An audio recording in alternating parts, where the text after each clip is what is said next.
Hello, welcome to another episode of the Mindful Introvert podcast, a podcast with very chatty episodes, very raw and edited episodes of a lot of topics, mostly around anxiety and stress. And I also do guided meditations, so feel free to check those out. My name is Joanna, by the way, and today's episode is going to be all about the relationship between improv and self awareness. So, if this is a topic that interests you, be sure to continue listening.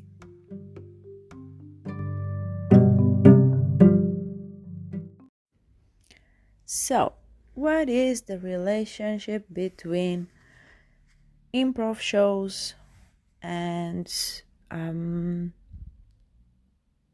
self awareness?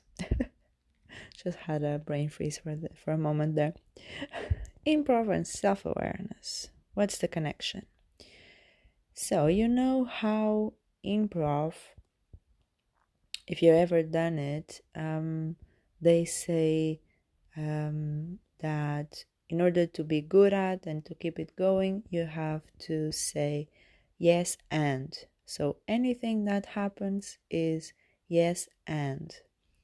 And I was thinking about it, and obviously at improv shows, sometimes someone says something that is just, oh my god, just makes no sense at all, just the stupidest thing ever. But you still have to say yes and you have to continue and you have to elaborate on some crazy things and just do even more weird things in order to keep the show going and to create a good thing, basically.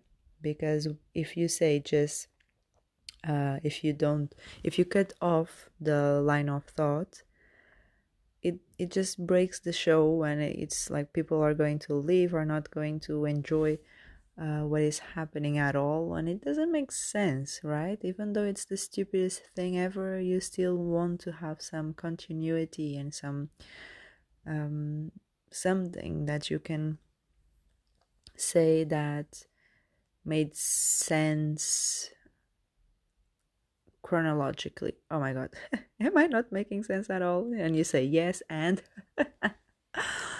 So the connection that I thought had with self discovery and self awareness is that we get too caught up thinking that we have these negative feelings, and we don't say yes and we say, oh my god, poor me,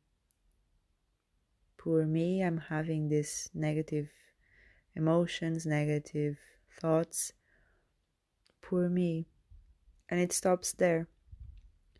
You don't have and, you have a full stop or a period in America. So, and then what?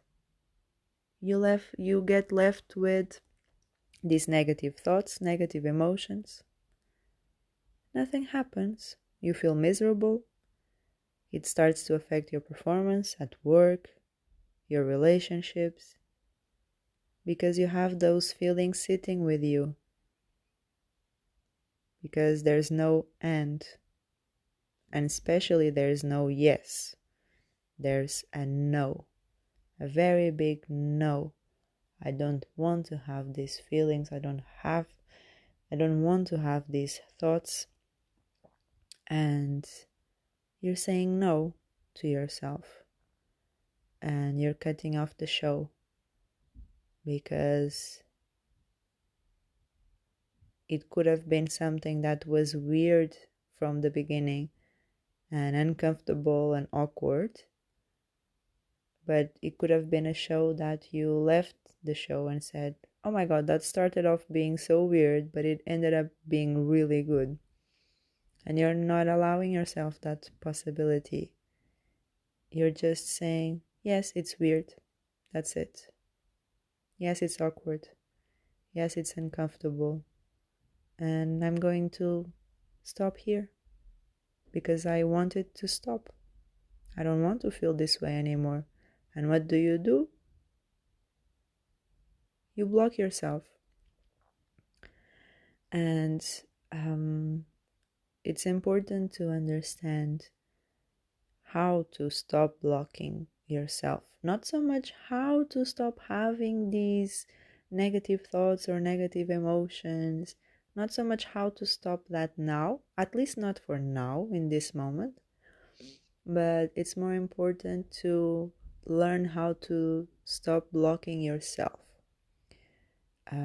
Because that way, when you're blocking yourself, the energy doesn't flow. And when the energy doesn't flow, you don't allow yourself to experience good things. You're only having a reference of negative things, and that you want it to stop. And it will continue with you because you'll never learn or never get the opportunity to stop them.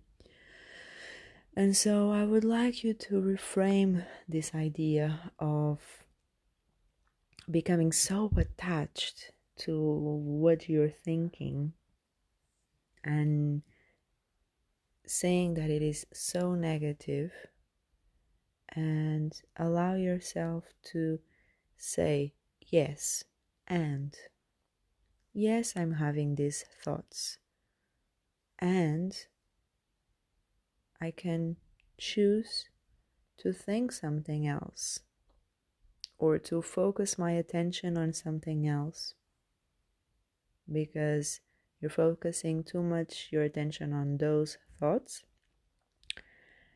and you're focusing your attention on judging them by saying that they are negative and that they are holding you back. And mindfulness does this thing that teaches you how to let go, accept the thoughts that come, let go of them. And to me, that is a yes and mindset. It is, okay, I'm having that thought that I have frequently. I'm aware of it. I let go. And the more you do this, yes, and yes, I have it and I let go, you will see that you won't have them as much. The frequency will decrease, the level of attachment you have to it will decrease as well. The sensations in your body, negative, right, will decrease. Any sensations that you have attached to that thought will decrease because you will start to let go. You'll start to acknowledge that is there and that is in your power not to grab your attention onto it.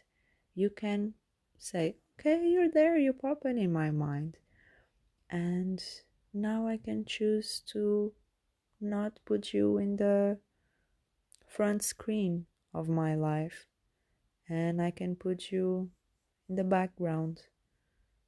I can choose to let go of this thought. And in the beginning it's weird and awkward, and like I said, that's the show that starts weird. But the more you do it, the more you say yes and yes and yes and, you'll create a show for yourself that is enjoyable to watch. And it starts to make sense, and it starts to be actually pleasant. And I feel like people need to listen to this more and need to put it to practice. And a lot of people say, oh my God, when I'm meditating, I don't even know if I'm doing it right. First of all, there's no right way to meditate, in my opinion. What I think works best, that's different. That's not the right way to do it. But what I think works best for a lot of people, according to my experience, for myself and for what I've seen from other people, is that meditation is not the absence of thoughts. At least not to me, it isn't. Meditation is, and being mindful and using mindfulness practices is the ability to acknowledge that you have thoughts. And to me, how I envision it, because I'm a very visual person, to me, what I do is when I'm meditating, I have all of these thoughts running through, like in front of me, like slides. Imagine like a slideshow presentation, but you can't really sit too long in one slide. You're just clicking enter, enter, enter, enter, and you see all of these slides, and they just go in front of my mind, and that those are my thoughts. And I don't press too much on each slide. I don't dwell on it. For someone who might be more of a feeler, might have all of these sensations all over your chest, your stomach. And so what it is that you can acknowledge those sensations, but just keep moving them around your body. Focus on your toes, focus on your breathing, focus on what you're hearing, focus on um, your do a body scan. I have a body scan meditation here. I think it is, I can't remember the name, but it's certainly, you'll be able to find it um, on this podcast. um, and do something like a body scan that erases not erases, just defocus a little bit the attention from a given sensation you have in your body and spreads that sensation all over your body, or particular and individual sites of your body. So yeah, if you're a very sensing kinesthetic, we call them, learner and person, you can do that. Body scan, amazing. If you're more of a auditory person, you can, and you just listen to your voice, your inner dialogue is just so loud in your head, and it just is so difficult to stop it. Just mute everything. You don't have to mute, that's the thing. It can be your choice to mute the voice, but that is just suppressing it, and that can increase resistance, denial, and all of that. So what I like to do is a lot of things. You can focus on external sounds, because sometimes we are so focused on our inner dialogue that we forget and we are not aware of external sounds. So you can do meditation with guided meditation. Is very useful when you're being guided, or you can just listen to music, a very healing music for meditation, or you can actually change the tone of voice that you use to speak to yourself and that your thoughts appear as. So you can put a very high pitched voice, or you can put a very low voice and very slow. So you can change the way you talk to yourself, and that will just put you off a little bit, and will bring you back to the present moment and just not dwell on all of that inner dialogue, any sensations you have very strong in your body that you feel that is difficult to disconnect from. And yes, so do anything that might work for you. Try. The beauty of this is to try, because I didn't meditate properly my first 10 times I tried it. I had to find my way. Some people like to meditate using meditation blocks. Some people like to sit very upright, and because that helps them maintaining the awareness. To me, I like to meditate lying down, comfortable, cozy, with a blanket on me. And if I fall asleep, That's okay. It's just my moment to relax. It's not like, because I was reading this book, and I think it was The Power of Now, to be honest. And that book was saying that I think the guy went to a um oh, I can't remember the word in English, but it's those places that you have the people that just meditate, and they are usually men, and they have, like Dalai Lama. Oh, but I can't remember the word in English. I'm sure you understand. So it was one of those places, and then um, they had all of those people meditating, and this master went with a cane and just hit the people that were meditating. And the people that were in fact aware of the present moment, aware of their surroundings, and not within their inner dialogue and their body sensations and whatnot, they could stop the cane because they could hear the master getting close to them, and basically they were aware of the whole situation and they could stop it. And people who were inside their head just got hit by the cane.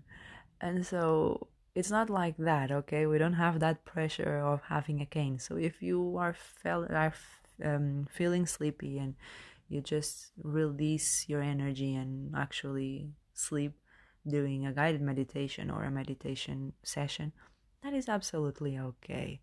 That's just, you're just relaxing. It's your moment. Allow yourself to relax. So yeah, that is what I do when I'm meditating. I'm not pressuring too much the result that I want to get. The result is not to have this perfect session where I'm free from thoughts throughout the whole session. No, the result that I'm seeking is inner peace, becoming more grounded, more centered, more aware of my thoughts, not to stop them, becoming more aware, because awareness gives you so much power. You gain choice when you become aware of things. And that is my message for you today.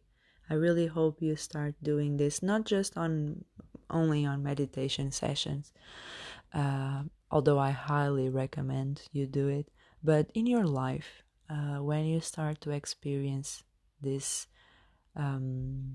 becoming stuck and becoming like you're blocking yourself, just have this approach to life to say yes, and yes, I'm feeling this way, or yes, I'm thinking this, and I can choose to feel a different way. So yeah, that is the idea that I was sharing with you today, and I hope you enjoyed it, and I hope you apply it in your life. And I would love to connect with you on Instagram. I will leave all my details on the show notes. Please review this episode, share it with friends, share it with people who you think will really benefit from listening this message. I wish you all the best, and I will see you next time. Bye.